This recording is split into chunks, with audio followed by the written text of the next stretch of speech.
बेटी दिखाने की रस्म हो रही है और हम देख रहे हैं कि शंकर और गोपाल प्रसाद उमा की जांच कर रहे हैं, उसे गाना गाने के लिए कह रहे हैं और गोपाल प्रसाद उसे प्रश्न पूछ रहे हैं, लेकिन उमा चुप है। गोपाल प्रसाद के पूछने पर भी वह कुछ जवाब नहीं दे रही है। यह देखकर रामस्वरूप ही जवाब दे रहे हैं। हाँ, वह तो मैं आपको बताना भूल ही गया, यह जो तस्वीर टंगी हुई है कुत्ते वाली, इसी ने बनाई है और वह उस दीवार पर भी। गोपाल प्रसाद कहते हैं, यह तो बहुत अच्छा है। और सिलाई वगैरह हो?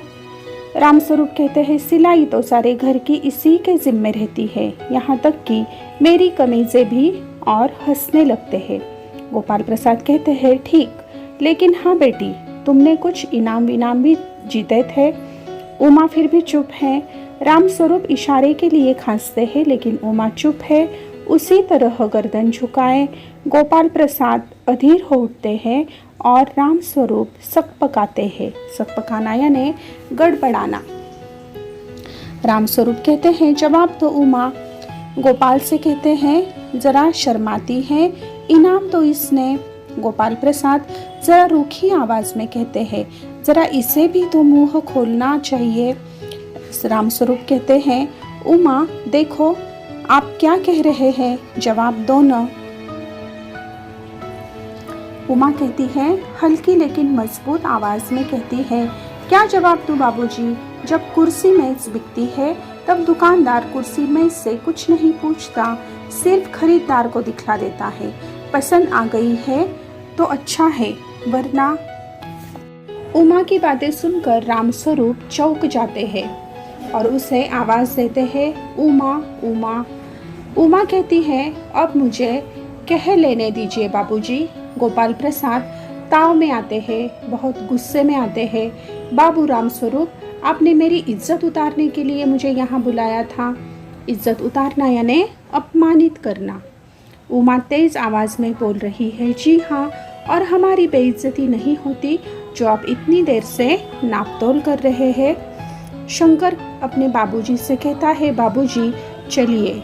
गोपाल प्रसाद कहते हैं, क्या तुम कॉलेज में पढ़ी हो? रामस्वरूप चुप है।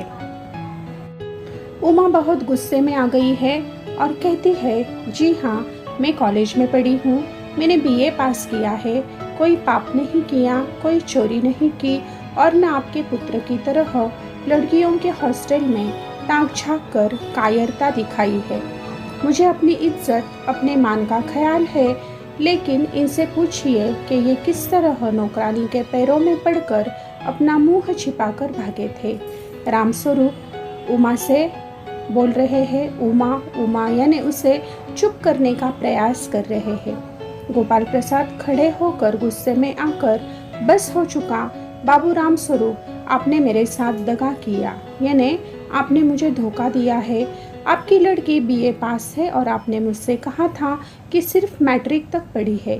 दरवाजे की ओर बढ़ते हैं।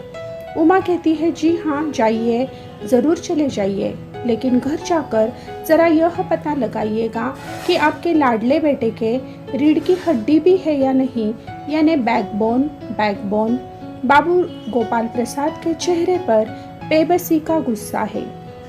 बेबसी यानी वे दोनों लाचार हो चुके हैं क्योंकि उनकी पोल खुल चुकी है। उमा सहसा चुप हो जाती है। यहाँ हम देखते हैं कि शंकर और उमा का व्यक्तिमत्व एक दूसरे से भिन्न है। शंकर जैसे लड़के समाज पर बोझ सिद्ध होते हैं। शंकर अपने पिता की कमाई पर ऐश करना जानता है, लेकिन उमा में आत्मसम्मान कूट कूट कर भरा है। वह पढ़ी लिखी है, स्वावलंबी है, उसमें कला गुण भी भरे हुए हैं। उसे बाहरी दिखावा पसंद नहीं है, इसलिए इस समाज को उमा जैसी लड़की की जरूरत है। इस पाठ से मिलने वाला संदेश हम देखते हैं, समाज में महिलाओं को उचित गरिमा दिलाने हेतु कई प्रयास किए जा सकते हैं। इसमें सबसे अहम कोशिश होती है महिलाओं को शिक्षा के लिए प्रोत्साहन देना। ऐसा कहा गया है कि यदि आप किसी महिला को शिक्षित करते हैं तो आप पूरे परिवार और समाज को शिक्षित करते हैं। इसके अलावा महिलाओं के प्रति पुरुषों का दृष्टिकोण बदलने की भी ज़रूरत है। धन्यवाद।